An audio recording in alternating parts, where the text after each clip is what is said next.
Hello, fine people of the Growing Up for Adults world. We have another special guest today. He is one of my best friends. We've been friends for like 25 years, would you say? 20 years, somewhere around there. And he is also TikTok famous with 1.5, almost 1.6 million followers. So if you are a TikTok fanatic, you can go look him up and watch his videos because they're pretty fucking funny. Um, but yeah, so we invited Josh on the podcast not only because he's my best friend, but because he utilized the pandemic back in 2020. I don't know if any of you listeners remember that. It was, that little thing that happened in 2020. Blip. But he utilized that to make a platform for himself, and I really want to share your story with anybody because there's a lot of good stuff in there. So, first off, I'll start by asking, how did the pandemic make a change in your life? And let's start talking about, you can just start talking into that. Sure. The pandemic, a lot of people thought the pandemic, they took it as something negative, but I learned to appreciate myself during the pandemic and really kind of take time for myself because we didn't have the ability to go and hang out with other people, right? So we were stuck at home doing nothing. And luckily, let's just go right into TikTok. In the beginning of January of 2020, one of my friends, Jasmine, actually, you guys know her, Jasmine, Wildflower Jasmine, she's on TikTok. Mm-hmm. Anyway, she had mentioned that she was on TikTok and she's trying to get all these followers, and so I downloaded it. I had already been on Musical.ly, and Musical.ly transitioned into TikTok, so I logged in, followed her, and tried to get her to, I don't know, I think it was 10,000 followers at that time. And then I just kind of got stuck down the hole of TikTok. And so it started out slowly. I just started watching videos, of course, and then live started happening because all the stuff that we know of TikTok now is kind of slowly developed over the years. When I first started out, of course, you can't go live until you have at least 1,000 followers. So that was your first goal, is I just need one viral video so I can get 1,000 followers so I can go live. What are you going to do when you go live? You have no idea, but you just wanted to get yourself out there. That's how we do live. In this podcast too. We have no idea what the fuck we're doing, so. So that way, I don't know what the ultimate goal was, but I was like, I just need to get 1,000 followers. So I started posting videos. Initially, it was a bunch of lip syncing and dance videos. Those ones were my favorite. I just want to you need to make a comeback of some of those because I don't see you do those very often anymore. I know, I don't. I was just actually talking about that with Betsy. There's this new song I was thinking about doing. I learned the dance to it, and Betsy's like, "Oh my gosh, are you gonna be doing dances again?" I was like, "I don't know," because I went through phases. Josh, I went through phases of my TikTok experience. A lot of people on TikTok, they have their one thing, and that's just they do it really good and they do it consistently, and that's just what they are. That's what they're there for their followers for. But me, I've just kind of utilized the platform to be creative and just kind of what I've learned to do is if there's something that sticks or goes viral, you just do lots of that, more of that and lots of that, and just keep doing it until everyone's tired of it and then they just don't want to see it anymore. And so that's kind of what I've done over my 4 years on TikTok.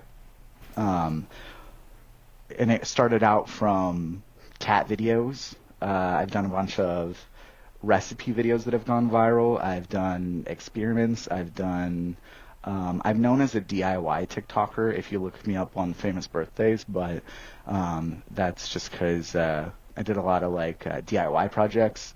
The tie-dyeing on the floor. Tie-dyeing on the floor. People literally lost their minds. Lost their minds with me putting dye and water on the floor. Ruining your floors. And when you told them it was a rental, and then when you told someone it's a rental, lost it. But that was like the best. That was the best way to attract more people. Is like the controversy. The controversy attracts. So I feel like those were like some of the monumental videos that you posted. My very first video that started going viral. I don't even know if you can say viral at that specific moment, but it was a video of Leo that had maybe recorded like 2 years before, and I reposted it. I was like, maybe this is my thing that I'm gonna post about. And then I remember waking up the next morning, the day after I posted it, and pulled up TikTok, and it was at like 7,000 views, and I was like, oh my gosh, I'm TikTok famous. What am I gonna do? My life has changed forever. Yeah, and so I kept doing more cat videos, and then it slowly developed into all those other things, and then I started getting reached out. Brands started reaching out, so Volcom became friends with me on TikTok, and I was like, what the frick just happened?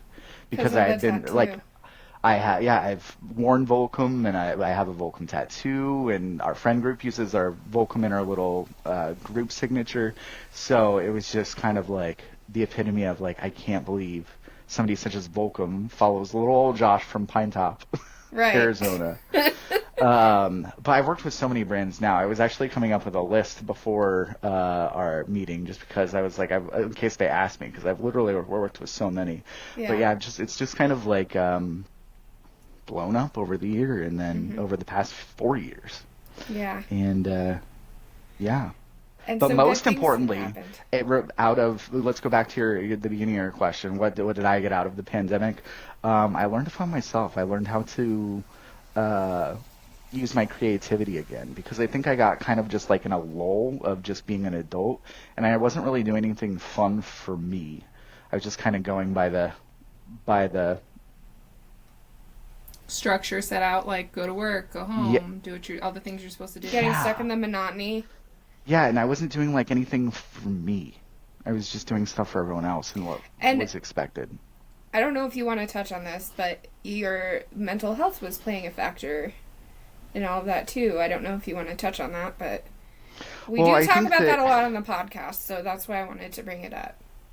Yeah, so I mean, it's totally fine. Of course, when you're becoming less of you, of course you're going to be down about yourself. So previously, quite a few years before that, I had actually had a little bit of a rundown, and was on medication, and leading up to and prior to the pandemic, I actually was just quitting all my medication, safely of course, and kind of weaned off of it, and I started exercising more and all that stuff, just because I was just I'd gained quite a bit of weight, and then especially once I had decided that I was going to be on social media, not saying that weight's it's a factor, especially when I would be going live and stuff, so I just kind of weaned off my medication because I wanted to lose weight. But I think that posting videos and being more creative kind of got me out of that funk. And there was a time period, there was a time period of when I was posting on social media, and then there's kind of like that like jolt of happiness and gratification that I would get from my videos. And then you're just so excited, and you want to tell everyone about this thing that you're doing, right? But at that time, everyone was kind of like, especially adults, and a lot of my friends were kind of frowning upon TikTok, like, what are you doing? That's a kid's app, blah, blah, blah, blah, whatever. I gave you shit for it, I'm not going to lie. Yeah, but lots of people did. Yeah. And so on one end, I had started to, because there's friends in the real world, and then I do have a lot of TikTok friends that I've not necessarily met all of them, but I've been to their lives, I've talked to them every day, whether it was on TikTok or Snapchat or Instagram, and we've kept up with each other, and so I feel like some of them are my best friends, and that I've talked to them a whole ton, and I could lean on them and explain to them, I'm getting crap from all my friends in real life, they're like, oh, it's okay, just keep doing what you're doing. And they would kind of uplift me, so that way I would just keep posting more and more videos. Because at a point, I mean, even with posting, and even though I was happy with posting and creating content, there was that little bit of me that wanted all my friends in real life and family to kind of accept it too. But they just didn't get it at that time. Now it's a little different. People get it and understand TikTok a bit more and have learned over the years that it's better. But there was a little bit of time in there, and then I just said, forget it. And I just kept posting all of my videos, and then, yeah, eventually people just accepted it because they saw how good it was doing for me. Well, I didn't really, because I was in that mindset of like, you know, this is a silly hobby, and, you know, you calling like your social media friends like your real friends, and I was like, they're not real. Yeah, they're not real to you. How do you even know them? And then it wasn't until we had the conversation about how life-changing and momentous it was for you that I finally was like, oh, I get it now. This is his pivotal moment in his life. This is his joy and happy, and I'm gonna allow that as your best friend to, like, you know, allow you to have that and to encourage, be supportive of it. You know what I find is interesting about this? A lot of people talk about how social media is bad for you and can make you more depressed and can give you anxiety. And in your case, you used it as a way to be more creative and get to know yourself more and connect with other people during a time when it was really hard to connect. And I think that it's just important to point out that sometimes, depending on how you use social media, it can actually be good for you instead of bad for you. Yeah. 100%, yeah. And you're kind of breaking that stigma. And you and other influencers, too, or creators, content creators, I don't know, would you be considered an influencer? Yeah. Okay. So, you guys could break that stigma, too, and utilize something that is so predominant and negatively looked upon and turn that into a positive thing. So, it's another reason why we're sharing the story. So there was another positive that came out of your TikTok. It's a certain person, so I want you, so tell your story with that.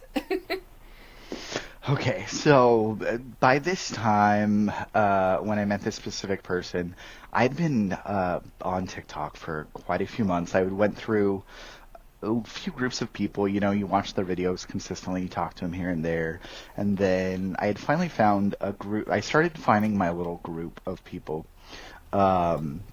which included my friend Nathan, my friend Marie, my friend Claudia, Betsy, Mallory, who else was in our original group? Leanne, Nikki. Anyways, there was a whole group of us. I hope I didn't miss anybody's name because they might get upset if they see this. But we just kind of became like family, right? And so by the time I had met Betsy, I had got my 1,000 followers. I had my few viral videos at that time. I hadn't hit a million video yet though. But we can get into that. So I was going live and would play games during the pandemic. I would go live, I don't know, anywhere from 7, 8 o'clock Arizona time, and just play games. So when we'd play games, it would be like trivia or who can put the emoji in the chat the fastest. We had all different kinds of games. And so Betsy's super competitive, and she started coming to my live because she had ran across because prior to 2021, you couldn't just go into everybody's lives who they were. You had to be friends with them. So she had seen a video or had seen me in somebody else's live, followed me, and then she ran across my live and saw that I was doing trivia, so she jumped in. And she's like, who is this guy? And why am I following him? Because she didn't remember following me. And then she was intrigued because she's super competitive and likes trivia. So she started coming to my live every night. and I would keep score, and then I had this whole board, and I would write people's name on their board, and it became this big thing to where people were wanting to come to my live to see who could get their name on the board the most, and all of that. Anyways, Betsy would come in every night and try and win, so everybody would be mad at her all the time. One of the things that I would do when I would be playing these games is I would go to those people's profiles, and I wasn't a big influencer at all. I think before then I'd maybe had 7,000 to 10,000 followers. This is March of 2020 when she first started coming in. But I would go to people's profiles and look at their videos, and they'd be like, wow, this person's looking at my video right now while they're live, and they have like 10,000 followers, and just people really liked it. So I would do it. If they got so many games right, or they got so many points right, I would do that. And so you one would of like her highlight their pages? Is that what you were doing like on your live? He was just adding Yeah, more yeah, traction to their content, right? Like so checking them see, out on the live so other people could see it. Yes. So say they got like 10 points or something. Once you hit 10 points, I'll go to your profile and look at your most recent TikTok video and then show it on the live. And so people would be like, oh my gosh, you're going to show my video on the live? That was so cool. So they would try and get 10 points. And Betsy would win quite a few times, so whatever her most recent video was, I would have to show it on the live. And when I first saw her profile, I was like, oh, she's kind of cute. And so then I was showing her profile, and then one thing just led to another, and then all of our friends, our TikTok friends, were just like, we would flirt back and forth during the live, I guess. And I mean, I didn't notice a lot, but people said it was very obvious. But yeah, then I don't know what happened. We started flirting here and there, and then we became friends on Snapchat. And then sometimes I would drink on my lives, and I would randomly profess my love to her at like 3 a.m. Oh, nice. Yeah. I don't know what happened. Then so we were dating. We decided to go ahead and date after a couple months of this fling on TikTok lives and talking to each other on Snapchat, right? Can I just mention that you guys lived in different states, and the dating was virtual.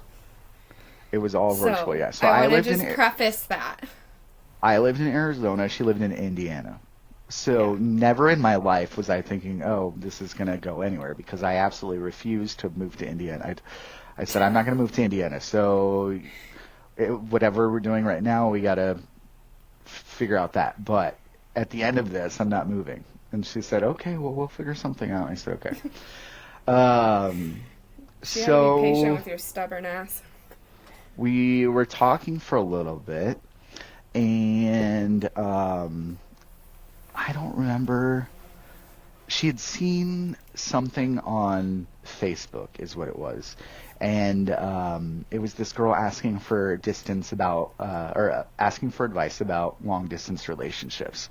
And so Betsy went in there and said, "Oh, me and my boyfriend have been dating a long time. We met on TikTok, and these are some of the things that we do." Well, then a producer from TLC. It was a producer that had worked on 90 Day Fiancé. They decided to reach out to Betsy and asked us if we would be interested in doing a dating show, kind of like 90 Day Fiancé, but finding your significant other on social media, and we were going to be the TikTok couple.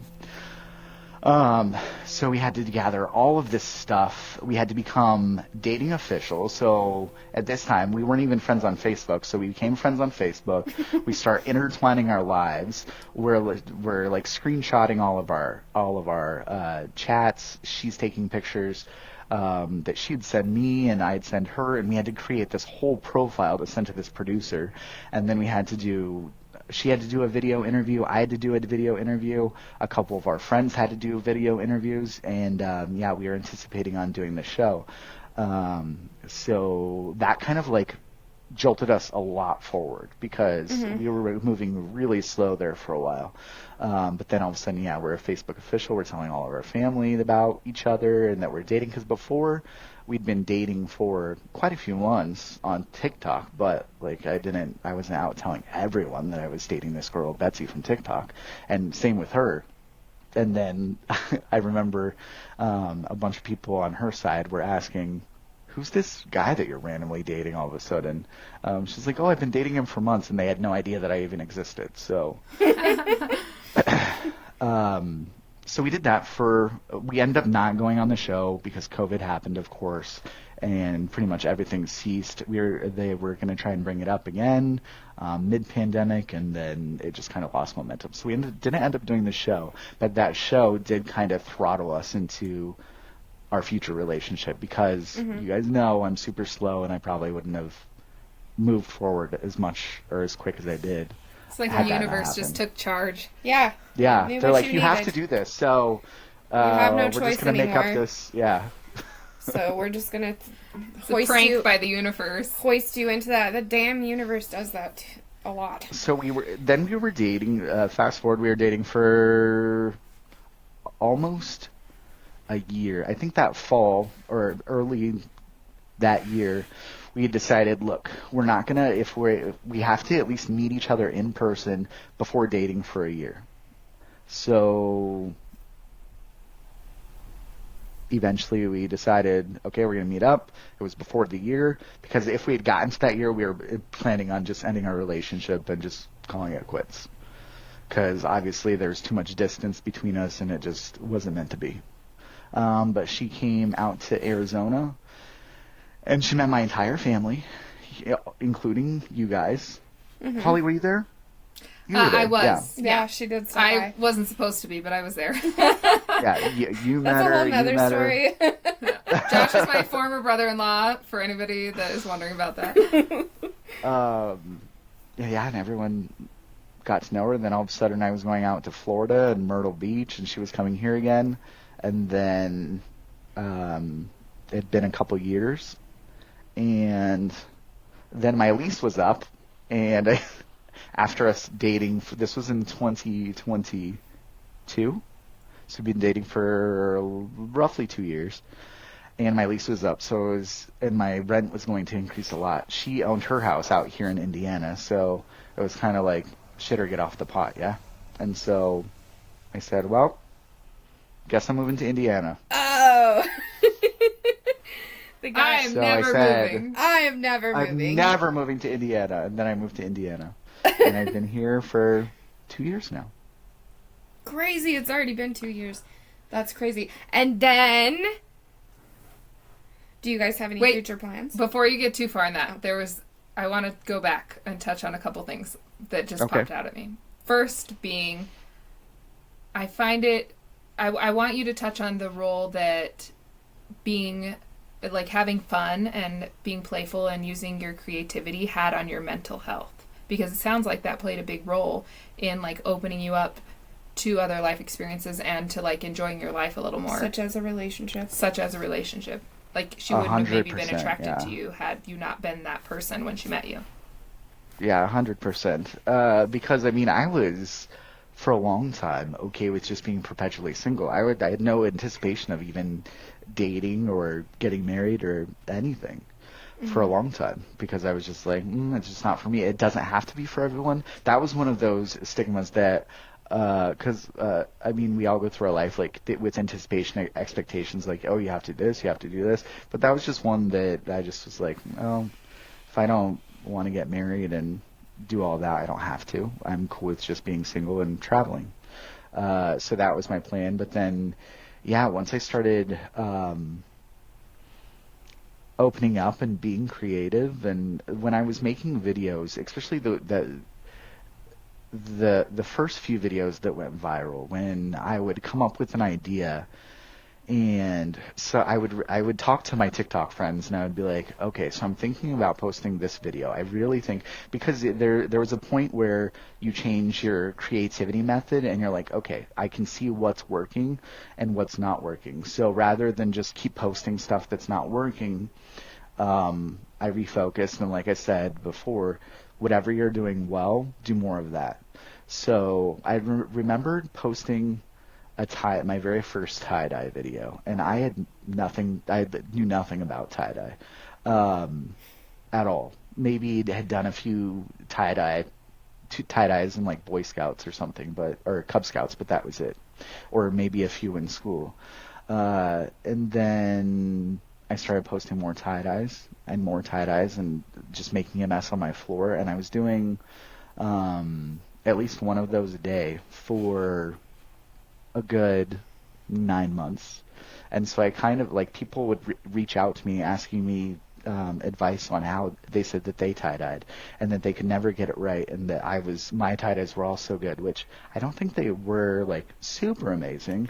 But the fact that they were reaching out to me like I was this big expert because I had so many viral videos on tie-dye, I just found really interesting. So yeah, I just started. I don't know what exactly it opened up in me, but yeah, when I would get those little bits of kind of like you're doing the right thing, just by those videos going viral and getting more and more views, not necessarily because of my creativity, because a lot of it was just because I was dying on the floor. Doing it on But your floor. yeah, but I mean, even those types of situations, I started focusing more on like the way I was editing videos and how is my lighting, and I would always use popular music, so I would be like, okay, what music is popular right now? What's the next viral TikTok song? So then I would include those into my tie-dyes, and I started doing voiceovers because a lot of people enjoyed my voiceover, and I don't know how many people have said that I've sounded like different actors. I've gotten Ryan Reynolds, I've gotten the guy from The Hangover, what's his name? Bradley Cooper? No. The one that gets married to the Don't one that ask gets me these married in the questions. first movie. Anyways, I've been told I sound a lot like him. And yeah, just all those comments. When I was a big comment whore, I would go through all my comments and like all of them, and respond to a good portion of the people because I like the feedback. And I mean, there are times where it does get down on you. I would try not to pay attention to the negative, but of course, when you do have viral content, you're going to have negativity. So, Right. I mean, there would be people on there saying, this guy has like 2 brain cells. If he tie-dyes anymore, he's going to lose his last one. Oh This my guy, goodness. People can be yeah, harsh. Holy moly. yeah. And how And did you people, how did you keep that really blossomed something beautiful in you, and how did you keep from the negative comments having like an adverse effect on you? so for me, the negativity, and I was really paying attention a lot with me and my little group of people that were consistently posting on TikTok, and I was watching a lot of other creators who would really hyper focus on that negativity and just keep commenting and like responding to those types of comments. And I think that it was mentally messing with them. And I also thought it was slightly distasteful that they were consistently like reaching out to these people when I didn't want to be like that person at all that was being negative on social media. So I wouldn't put the limelight on them at all. I would just kind of listen to their comments, and I would respond a lot, but it would be jokes. When they would respond to me, I would make it seem like, oh, I thought that they were laughing. So then maybe they'd be like, oh, this guy's actually kind of funny, or this guy's kind of cool, or why can't I break this guy? And so I just kind of stood towards that. And I mean, sometimes I have probably 57 videos that have over 3 million views each. That's not including the videos that are like 1 million or whatever. But over the span of 4 years, that many big viral videos. I mean, I think I have one that's all the way up to like 32 million views That's crazy.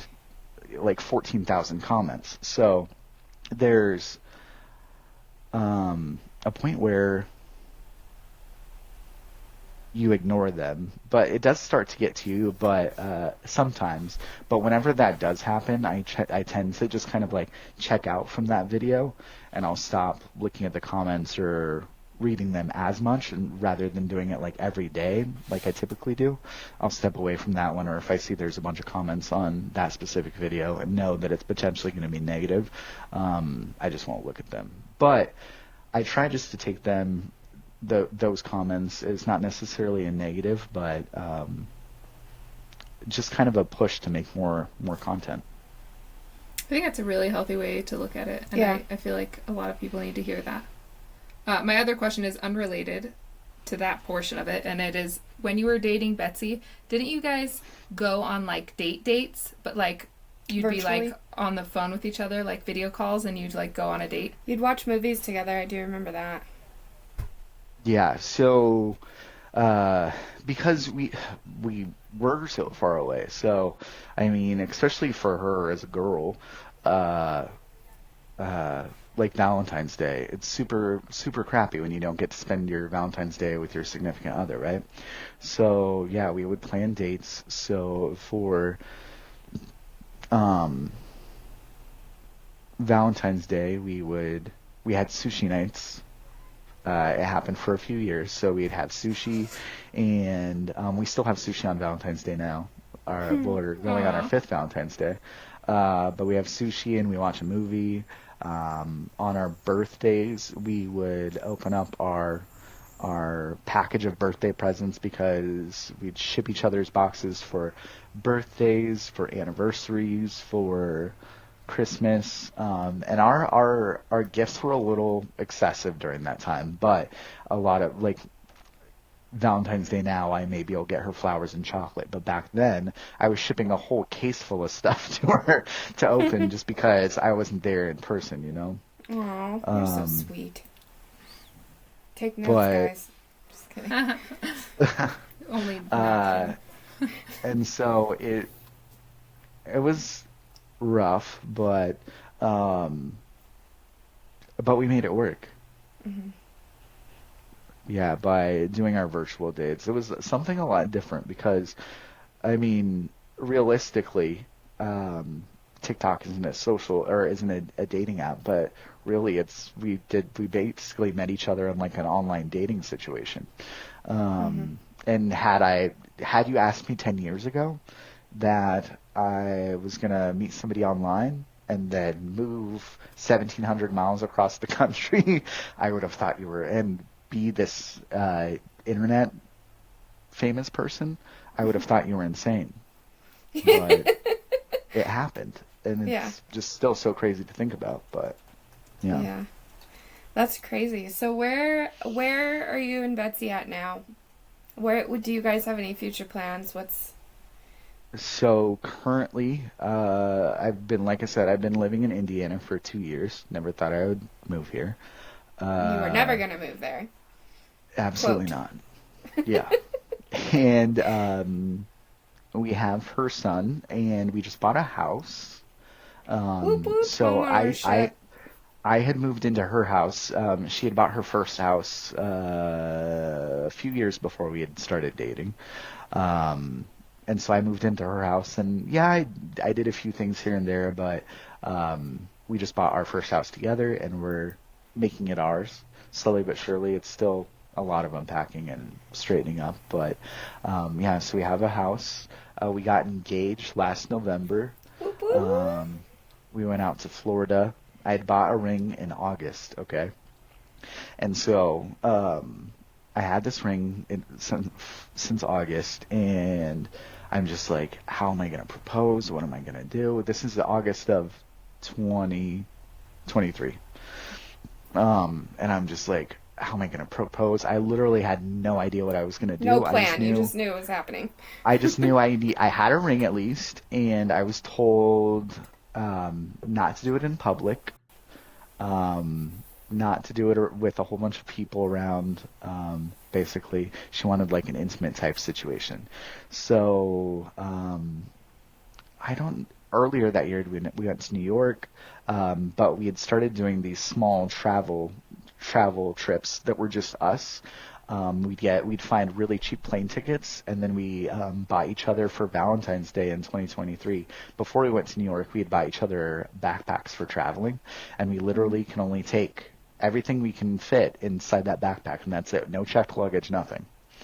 So I have like vacuum bags, and I have like vacuum bags and everything that I can take more, because I'm like, I'm gonna shove at least a week's worth of clothes in that backpack. So we randomly find these trips that are cheap that we can go on for, like, I think for Florida it was like $160 or $70 for both of us round trip. So she randomly found that deal, so we went to Florida. I was like, perfect timing. So I was holding on to this ring in August. I think that we had decided to go to Florida in September, and then I literally couldn't say anything or let her find the ring because we weren't going to Florida until November. So I'm just holding on to this ring for months. No and pressure. Then, yeah, I proposed to her in November. Yeah, I was so nervous because, like I said, we never checked our bags, and I had the ring in the backpack. So I was like, what if it causes the metal detector to go off, and then they like open the bag and then they see it? So I Googled how to make sure that like TSA doesn't accidentally find your ring and make an alert. So I wrote a little note inside the box that said, "This is an engagement ring. Please be discreet," and shoved that in the box of the ring. So that way, if they found the ring and opened it up, they wouldn't say anything. That is But smart. it wasn't even an issue. So yeah, we get to Florida, and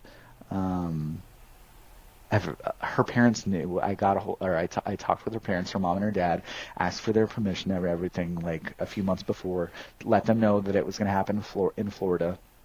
And so they were messaging, when are you going to do it? When are you going to do it? I'm like, I don't know. I don't I'm have a nervous. plan. Stop I don't texting have me. a plan. Yeah. I'll And I just said, I let you think I'm know going when to, it happens. because we got there on Saturday, and then I was like, I think I'll do it Sunday, or no, I think we got there Friday. I don't remember. It was either Friday or Saturday or Sunday, one of those days. And it was around the beach. And my plan was to take Taco Bell hot sauce packets, because when I first moved to Arizona, every time she got a fire packet that said "Marry Me," she'd throw it at me. And so I took a couple hot sauce packets that said "Marry Me" to Florida with us, and then I acted like I kept finding them in the sand, and I handed them to her, and she was like, "That's so weird that it says 'Marry Me.'" And then by like the third one, she started getting suspicious. And so she was like, "You brought these from Indiana, didn't you?" I was like, "No, I didn't." And then she like turned around and she was gonna go move or go down by the water and look for shark teeth or something. And I said, "Betsy, turn around." And I got down on one knee. And Oh. and I had my phone ready. I threw it down on the thing because I just wanted to record the audio. And then she just uh, said a few curse words. Couldn't believe that I was doing it. And then, yeah, we both started crying. And then Aw. she said yes. I'm gonna So yeah, cry so now right now. That's cute. so then we were engaged, and yeah, we have a long engagement. We're getting married in October of 2025. So not too much longer? No, so a It long was like a couple engagement. We year bought a house. engagement.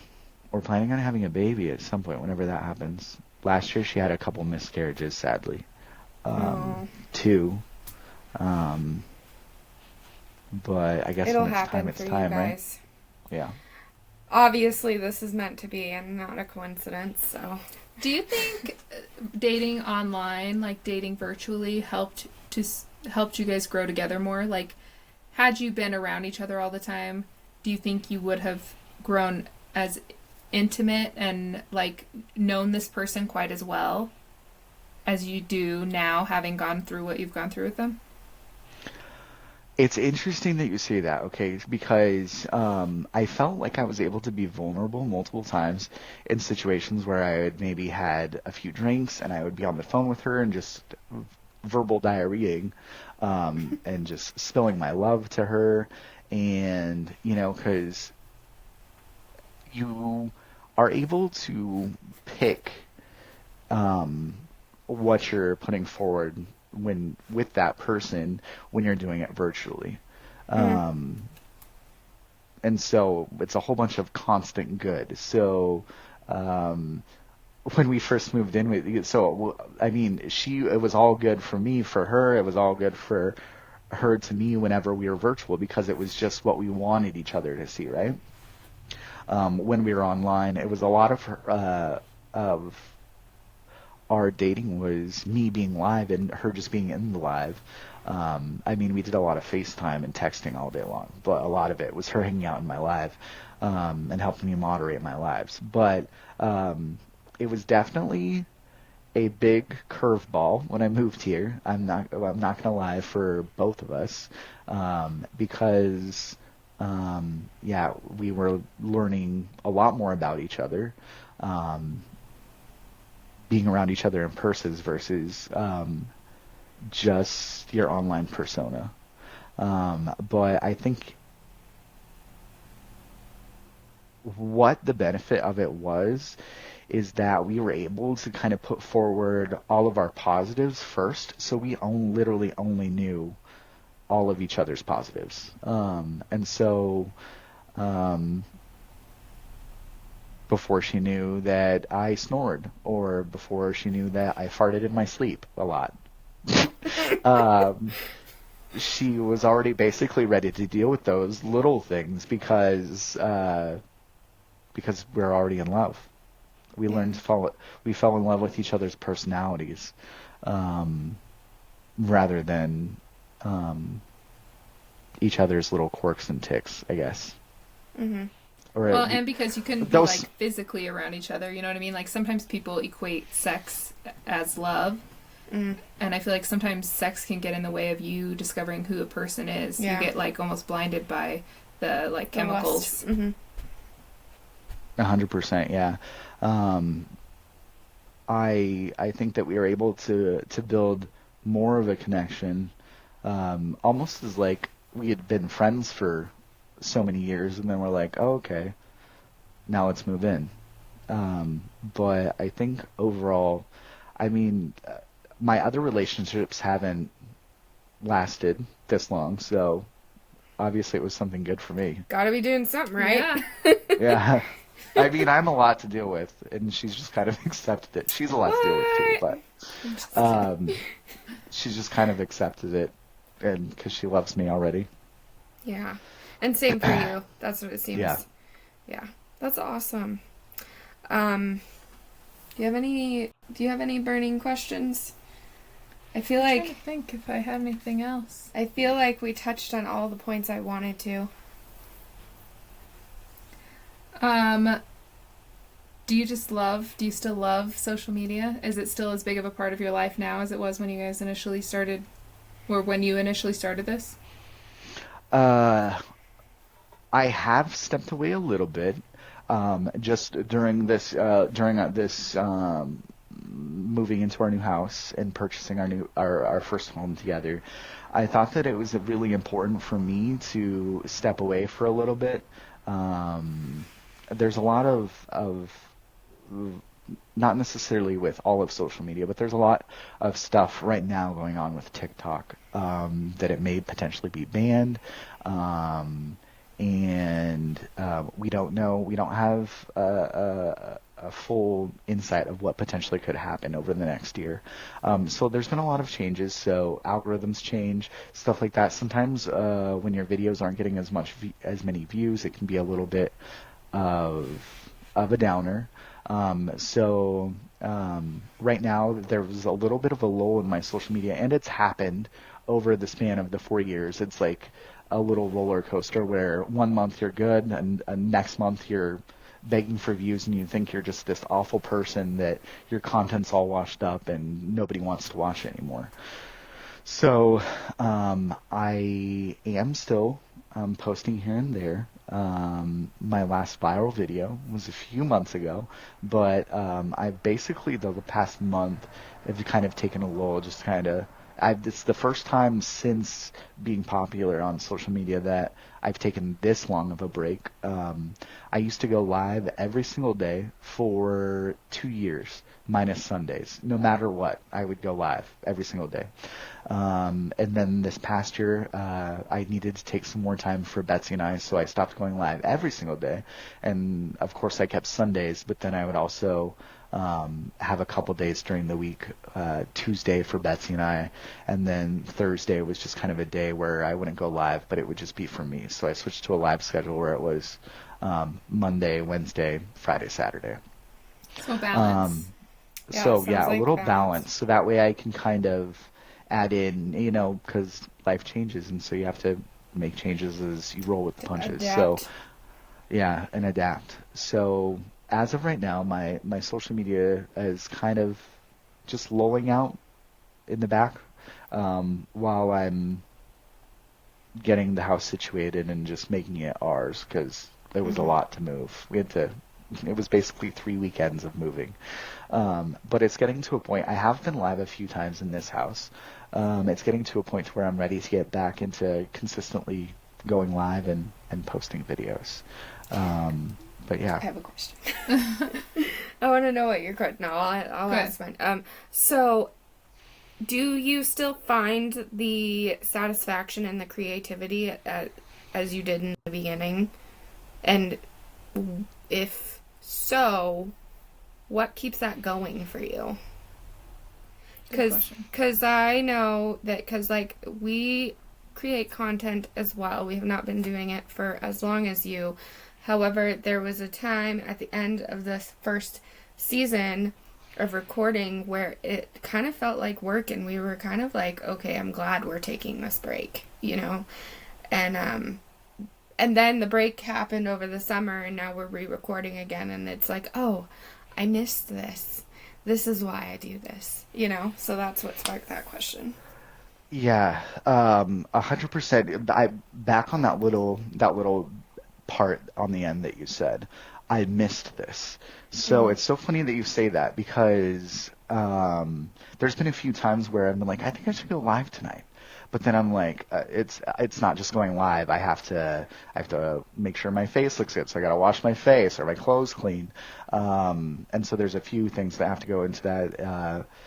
So I might just feel like being lazy that night, and I'm like, I don't want to go live. But there's been a few times recently where I'm like, I want to go live tonight. That's just like, I think that's a great idea, because I think that I have such a following and a community that I've had consistently for the last 4 years that almost if I don't go live for an extended period of time, I feel like I haven't talked to like some friends or people for a long time, and I do start getting messages from people saying, when are you going live? I miss you going live.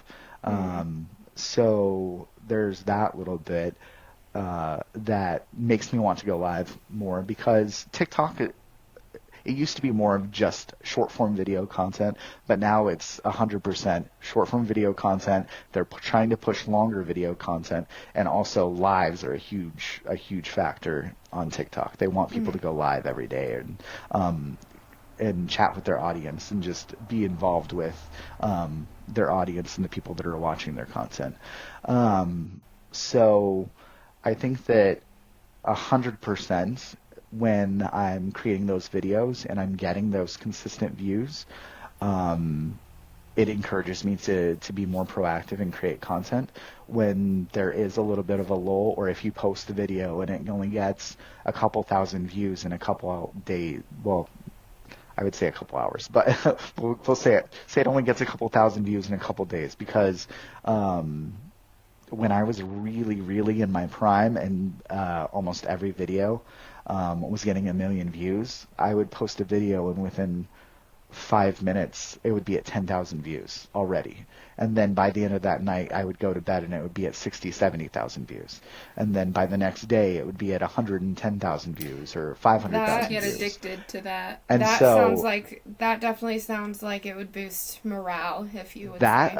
that adrenaline would give me so much adrenaline and just like initiative to push and be like, okay, what's going to be next? And then a lot of times too, like especially when I was doing like the tie-dye videos, people in the comment section would be like, "Oh, you should tie-dye this," and then, "Oh, you should tie-dye this," or "Oh, you should do this." And so I would watch for those little bits, those little comments, and then also pay attention to, like I said, the viral music. Or is there like a viral moment that's going right now? Is like anime super popular and like, oh, I could tie-dye anime, I could do this, and bring in all these different aspects. It's 100% going to go viral because I'm using all of these different things, and then it would. Cool. Question. So Is your closet full of tie-dye stuff? it is. Like, what do you do with all this tie-dye? I never see you wear tie-dye. Actually, didn't you sell some of it? I have a Josh Roten tie-dye piece in my closet. I've been giving them away. I was doing a little bit of giveaways, so I've given a lot away. I've sold some. I'm actually wearing one right now. This is Oh, you are! I couldn't this tell. is one of my It looked like camo. well, it's my Hogwarts tie-dye. It's my Ravenclaw tie-dye. Betsy has one too. She has the Hufflepuff. And then I've also done Gryffindor, which I gave away as a Christmas present, and then I think I gave away the Slytherin too. But a lot of my tie-dyes I've given away. I've also donated some. I sold some at yard sales, but I've sold some on Mercari. I actually have some listed on Mercari now for people to buy, some of the better ones. Speaking of buying things, you need to pimp out your candy business. Tell us about yeah, that. plug in for the candy Oh biz. yeah, I forgot. I got so into all the tie-dye and stuff, so I transitioned from the tie-dye kind of started having a lull, right? So I was doing some kicking videos, and then I was still posting Leo content, but Leo's my cat, by the way, for those that don't know. He didn't really like making content anymore, and He decided so the limelight wasn't for to him. retire, huh? yeah, he was kind of being a brat, and it just wasn't easy to record. So I was like, all right, so we're not going to be doing videos with Leo anymore, because I had a pet talk device that during COVID I had said was I made like a whole shtick about it working and having a translator. So when he'd meow, I'd make funny little skits out of it. This was before they had a lot of like the stuff built into TikTok. So I would like record him meowing, and then I would do a voiceover, but then like type it into my other phone and then have Siri play it on my recording, so that way it sounded like he was responding. It was this whole thing. But he stopped being as helpful, so I stopped doing those videos. But I started doing experiments. And then I tried freeze drying gummy bears. Was it gummy bears or Skittles first? I don't remember. In my dehydrator. And then I started dehydrating a whole bunch of stuff. And then eventually I was known as the tie-dye guy. I was known as the cat guy. Are you the cat guy? Yeah. And then it turned into, are you the tie-dye guy? And then I had a little SpongeBob unboxing there that was really viral for a minute. And then they're like, aren't you the SpongeBob guy? I'm like, yeah. And then I was the dehydrator guy, and then I ended up getting a freeze dryer. And we have a freeze-dried candy company. So now I have my own business too, Cold Brewed Candy, coldbrewedcandy.com. Awesome. We'll put a plug in when we Link it. We'll link the website. Yeah, we'll link it in the post, social media post, Perfect. as well as your TikTok too. Yeah. So you can become even more TikTok famous. Yep. I'm so excited. Heck yeah. Any future plans in the works as far as social media or businesses that you guys have going on? Or are you going to just continue to grow as a family? We are continuing to grow as a family. I'm actually also, I have my regular job as well. I do have my 9 to 5 in healthcare that it's not 9 to 5, it's 8 to 5, but in healthcare that I do from home. And so I do that during the day. Some people didn't realize that I actually had a job too, and because I would mention that I had to go to work or something, and they'd be like, wait, you do social media and you have the candy company and you have a regular job? I'm like, yeah, I do all of it. So it can be busy at times. But the plan is to I think we're gonna bring back some tie-dye stuff because we have our new house and And some our lip floors syncing. Do you and have some nice floors? our floors allow us the ability to do some tie-dye on the floor right now at this time. So I would we're like to gonna request a lip sync video in the Crayola room, please. Yeah. maybe doing some lip syncs. I haven't done a lip sync in a while. I need to do my Charlie XCX dance that I've been practicing. Fantastic. For those of you who follow him already, it's coming. You spilt the tea.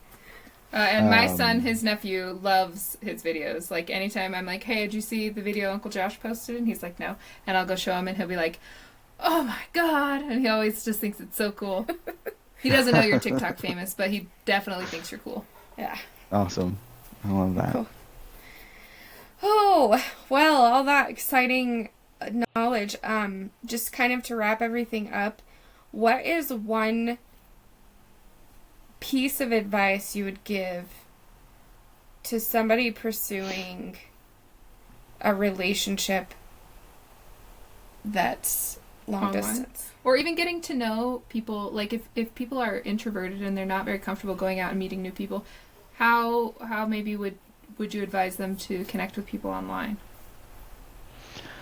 The most important thing that I think that I see consistently is make sure that you're being mindful and safe when you're meeting people online, of course.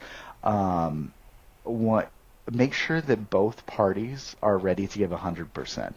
If one of the first red flags is if they don't want to, say you're messaging somebody on social media and you're not really doing video chats or anything, I think that that's not specifically with Betsy and I, but I've seen that negatively impact other people that I'm friends with on TikTok, where they're trying to establish those relationships. So I think that would be a red flag, is if they're already not willing to give 100%, if they're not willing to consistently reach out to you, talk to you, whether it be through text. Don't do 100% text. You need to make sure you're doing some video chats on there, and make sure you are talking to who you are talking, that you're talking to the actual person that you think you're talking to. Because that can essentially be dangerous. So I think the most important thing to take away from how Betsy and I started out is she knew who I was because she could obviously see me.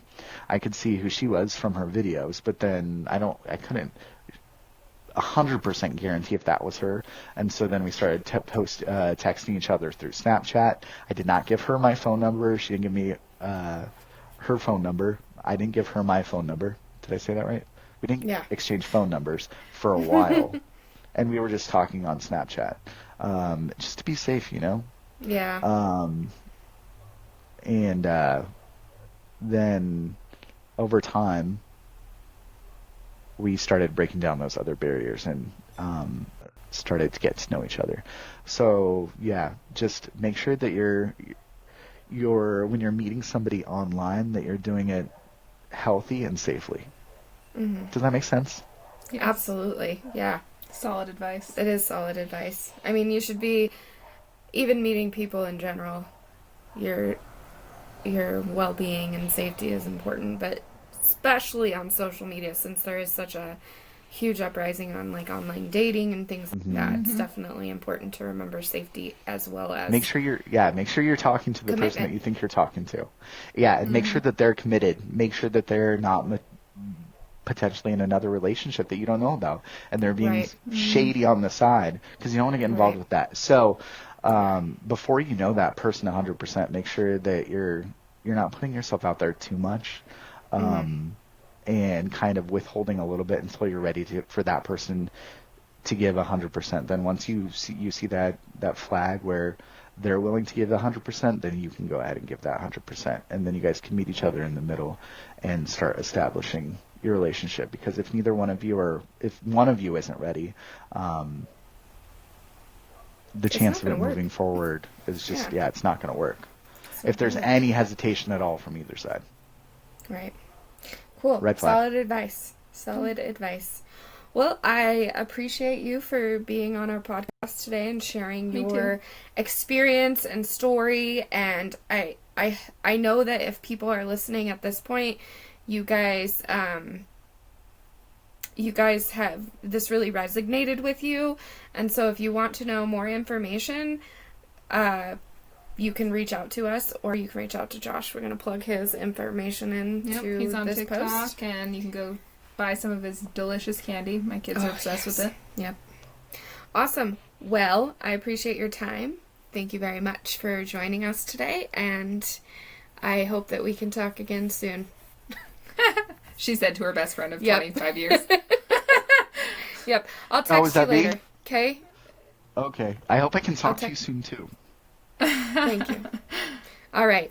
Well, I hope you guys enjoyed the episode, and thank you very Hey. much. Oh, Hey, yes.